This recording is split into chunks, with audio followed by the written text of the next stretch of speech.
OIC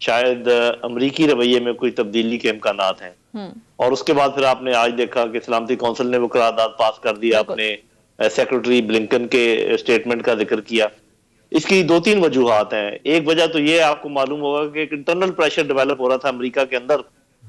بہت سارے senators اور کانگریس مین نے یہ بات کہی تھی, کچھ ریٹائرڈ جنرل نے بھی, کہ آپ سیاست کو مت اس میں غلط ملت کریں اس کے ساتھ ہیومن رائٹس کے جو ہیومن وہاں پر کیٹاسٹروفی جو وہاں پر ایک المیہ جنم لے رہا ہے. اس کے علاوہ ان کے اپنے حلیف جو ہیں لائک جرمنی, لائک فرانس, ان کا پریشر بھی تھا. انہوں نے اپنے طور پہ اعلان کر دیا تھا جی ہم تو مدد کریں گے چاہے کوئی کرے یا نہ کرے. اور تیسری بات یہ ہے کہ میں ہمیشہ یہ کہتا رہا کہ امریکہ کے انٹرسٹ آج بھی وہی ہیں جو پہلے تھے جب وہ وہاں تھا, ان کو وہ ابینڈن نہیں کر سکتا. تو اس لیے اس خطے میں اس کی واپسی ناگزیر تھی. تو میرے اپنے اندازے میں امریکہ واپس آ رہا ہے, اور صاف ظاہر ہے کہ وہ ملٹریلی واپس نہیں آ رہا, وہ یہاں پر اکنامیکلی اور پولیٹیکلی واپس آئے گا, اور اس کا تمام اسپیڈ وقت نظر آتا ہے. مجھے ایک بات اور بھی اندازہ ہے کہ یہ ایسے نہیں ہے کہ ون سائیڈڈ یہ جسچر نہیں ہے. Under the table Afghan Taliban نے بھی کچھ مانا ہے, جو کہ آپ کو اگلے ہفتے 10 دن میں نظر آ جائے گا. سب سے پہلے تو میرا خیال ہے کہ وہ جو خواتین کی یونیورسٹیز اور کالجز کھولنے کی بات ہے, اور جو لوگ نوکری پر تھے ان کو بحال کرنے کی بات ہے, وہ آپ کو فوری طور پہ نظر آ جائے گا. انکلوسیونیس کتنی آگے بڑھتی ہے وہ پتہ چل جائے گی. تو مجھے لگتا ہے کہ اس خطے کے لیے اچھا ہونے جا رہا ہے. ایک چیز میں اور ایڈ کر دوں, وہ یہ کہ میرا خیال ہے کہ ہمارا دوست چین تھوڑا پچھڑ گیا, تھوڑا پیچھے رہ گیا, اور روس کو بھی میں یہ کہوں گا ان کے لیے بہت اچھا موقع تھا کہ امریکہ سے پہلے یہ انیشیٹو لے لیتے, لیکن یہ انیشیٹو پھر امریکنز ہی کے حصے میں آیا. جی صحیح. اس میں جل صاحب 2 چیزیں میں پوچھنا چاہوں گا آپ سے. ایک تو یہ بالکل آپ نے ٹھیک کہا کہ 12 جرنیل تھے اور کچھ کانگریس مین تھے جنہوں نے دباؤ ڈالا, اور پھر new York time, Washington post میں بھی آرٹیکل لکھے جا رہے تھے. پبلک کی آواز بھی تھی کہ کیٹاسٹرافی جو ہیومنلی جو مشکلات پیدا ہو رہی ہیں, 90% لوگوں کے پاس کھانے کو نہیں ہے, آپ جائیں وہاں پہ. اور پھر آپ نے یہ بھی صحیح کہا کہ جی سعودی عرب کا انیشیٹو تھا. دوسری طرف یہ UN سیکورٹی کونسل میں قرارداد امریکہ نے پیش کی تھی جس کو اپروو کر کے کیا گیا. میرا سوال جنرل صاحب آپ سے ہے کہ ایک تو جس طریقے سے امریکہ اور پاکستان کے تعلقات تو کچھ عرصے سے سرد نظری کا شکار تھے, اس میں کچھ تھوڑی سی بہتری آئی ہے. اب بلنکن صاحب نے شکریہ بھی ادا کیا پاکستان کا اس بات پہ کہ جی ستائش کی ہے کہ آپ نے کانفرنس OIC کو بلائی, اس میں نیٹو, یورپین یونین کے لوگ بھی آئے تھے. اب سوال جنرل صاحب یہ ہے کہ ہمارے تعلقات ہم پھنس گئے ہیں, چائنا تھوڑا پیچھے ہٹا ہوا ہے. بہت سارے لوگوں کا کہا جا رہا ہے کہ جی ہم کسی کیمپ میں ہمیں جانا ہی پڑے گا, ہم مینج کرنے کی کوشش کر رہے ہیں, ہم بیلنس کرنے کی کوشش کر رہے ہیں. پاکستان کی مشکلات افغانستان کے حوالے سے کیا ہیں, تھوڑا سا لمبا سوال ہو گیا. دوسرا افغانستان میں آپ دیکھ لیں جس طریقے سے آپ نے دیکھا بارڈر پہ ہماری باڑ کو انہوں نے ختم کرنے کی کوشش کر رہے ہیں. 1-2 سے اسٹیٹمنٹ بھی بڑے نیگیٹو ان کی طرف سے آئے ہیں افغان طالبان کے پاکستان کے بارے میں. اس سارے سینیریو کو کیسے دیکھتے ہیں آپ؟ جی بہت شکریہ. 2 الگ الگ کر لیتے ہیں نا. پہلے تو یہ دیکھتے ہیں کہ جو افغانستان کے جو آپ بات کی ہے وہ اس طریقے سے ہے کہ دیکھیں آپ بھی جانتے ہیں ہم بھی جانتے ہیں کہ افغان طالبان ایک ہوموجینس آؤٹ فٹ نہیں ہے. وہ کوئی ایسا گروہ نہیں ہے جس میں سب کے سب لوگ ایک ہی خیال کے حامل ہوں. گو کہ وہ ٹھیک ہے امیر کی بات مانتے ہیں, یہ ان میں ایک اچھی بات ہے. تو ان کے اندر ایسے لوگ موجود ہیں گو کہ اقلیت میں ہے, یہ میں آپ کو بتا دوں بہت چھوٹی اقلیت ہے جو اینٹی پاکستان ہے ود ان افغان طالبان. یہ بات ہمیں پتہ ہونی چاہیے. اور وہ گائے بگائے اس قسم کے کام کرتے رہتے ہیں. اصل میں دیکھیے 4-5 مہینے ہوئے ہیں ابھی افغان انٹرم حکومت کو, اور ابھی لوگوں نے تسلیم بھی نہیں کیا. ابھی وہ گو کہ ان کا پورا افغانستان کے اوپر عمل دخل ہے, لیکن اس طریقے سے جیسے کہ حکومت قائم ہوتی ہے, پوری دنیا مانتی ہے, اور اس کے بعد وہ معاملات چلتے ہیں, تو وہ اس میں مسئلہ ہے. تو یہ اس قسم کے معاملات میں ہمیں زیادہ اپسیٹ نہیں ہونا چاہیے جب تک کہ اور 5-6 مہینے نہیں گزر جاتے اور ایک وہ مستقل نہیں ہو جاتی حکومت.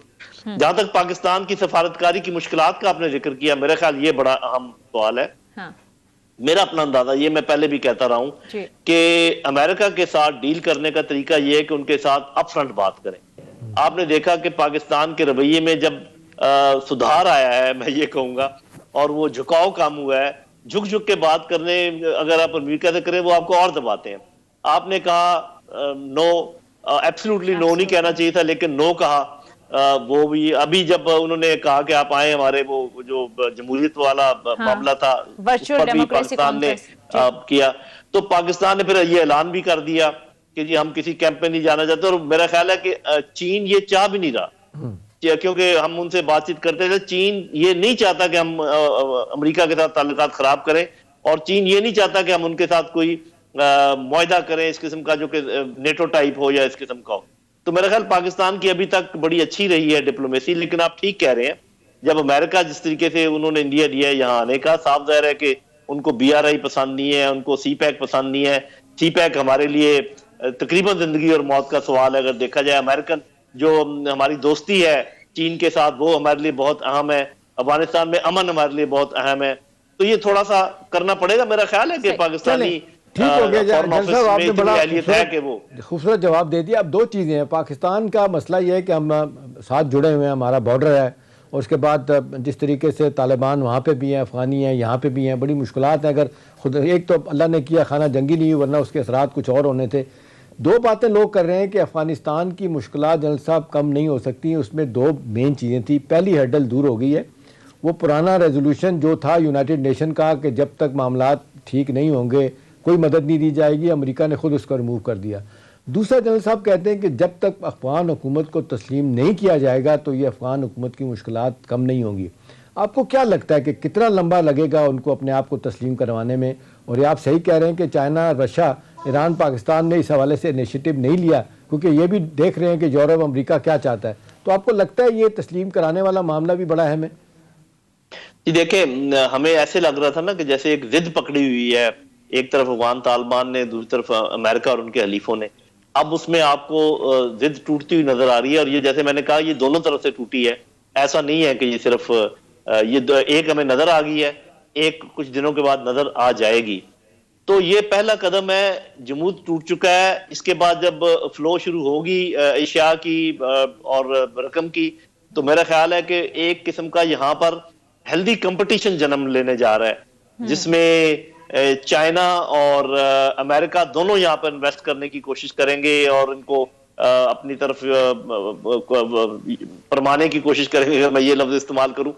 اور اس میں پاکستان اس لیے اہم ہے کہ بنیاد بیس پھر ان کو پاکستان میں بنانا پڑے گا. میں ملٹری بیس کی بات نہیں کر رہا، میں اکنامک بیس کی بات کر رہا ہوں، میں پولیٹیکل بیس کی بات کر رہا ہوں. تو پاکستان کی اہمیت پھر بڑھ گئی. ایک اور چیز آپ نوٹ کریں گے، ہفتے 10 دن میں انڈیا کی طرف سے بڑے اچھے جیسچرز آئیں گے افغان طالبان کی طرف.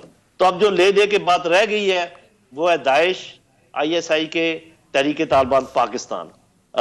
اس پر کیسے آگے باتیں بڑھتی ہیں یہ ذرا ہمیں تو انتظار کرنا ہندوستان کو پڑے گا. جنرل صاحب یہ 5 ممالک سینٹرل ایشین کنٹریز کو انہوں نے بلایا تھا، وہاں پہ بھی ہندوستان میں بھی کانفرنس ہوئی ہے کیونکہ ہندوستان بھی اپنا ارسوخ جیسا آپ کہہ رہے ہیں لانا چاہتا ہے. تو یہ سینٹرل ایشین اسٹیٹ کے 5 ممالک جو گئے ہیں ان کی علیحدہ سی میٹنگ انہوں نے بلائی، اور وہ بندے پاکستان میں بھی ان کے لوگ آئے ہوئے تھے. آپ کو لگتا ہے اس میں کوئی ہندوستان کو کامیابی ہوئی ہے؟ یہ دیکھیں، ہندوستان ایک بڑا ملک ہے اور ان کا اثر رسوخ ہے سینٹرل ایشین کنٹریز کے کچھ ملکوں میں موجود ہیں، وہ خاص کر تاجکستان میں.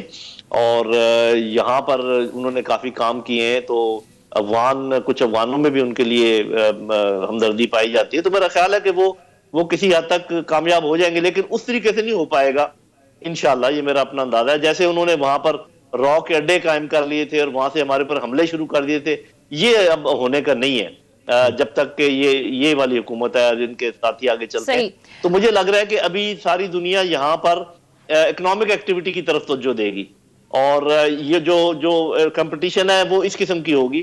تو آپ صحیح کہہ رہے ہیں کہ ہمارے لیے بہت یہ اہم موڑ آ گیا ہے، اور بہت ہی اچھے ذہنوں کو سونپنا چاہیے یہ کام کہ آگے ہم نے یہ کام کیسے چلانا ہے، کیونکہ تھوڑی سی اس میں نزاکت ہے. صحیح.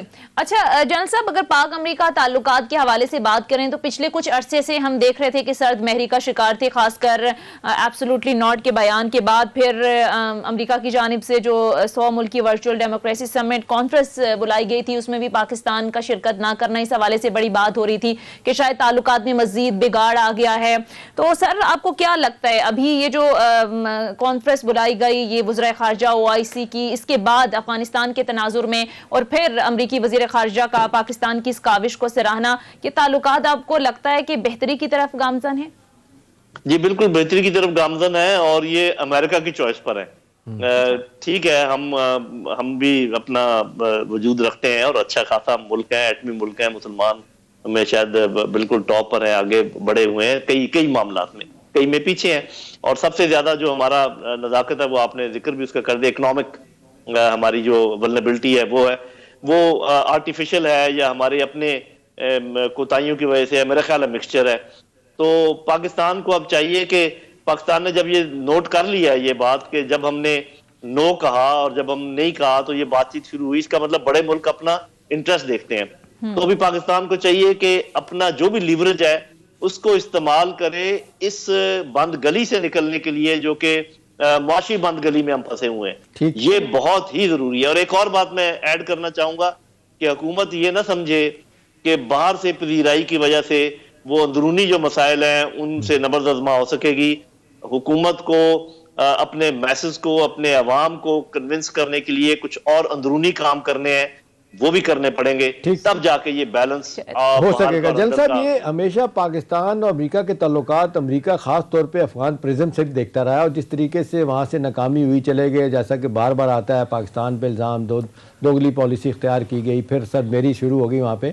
اب یہ بالکل ٹھیک بات ہے, جو خبریں آ رہی ہیں اس میں اب امریکن سے بھی یہاں صحافی لوگ ملے ہیں, ان سے جو وائبز آ رہی ہیں بڑی پازیٹیو ہیں. پہلے کہہ رہے تھے جی صرف ہم بات کریں گے کاؤنٹر ٹیررزم, اس کے علاوہ کچھ نہیں.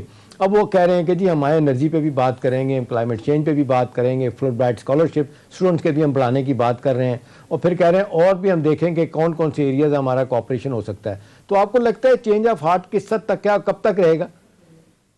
جی دیکھیں, چینج آف ہارٹ تو بالکل ان پرسونس آف نیشنل انٹرسٹ ہے, امریکن انٹرسٹ, اور وہ ایک ذرہ دیں گے اور 2 ذرے آپ سے لیں گے.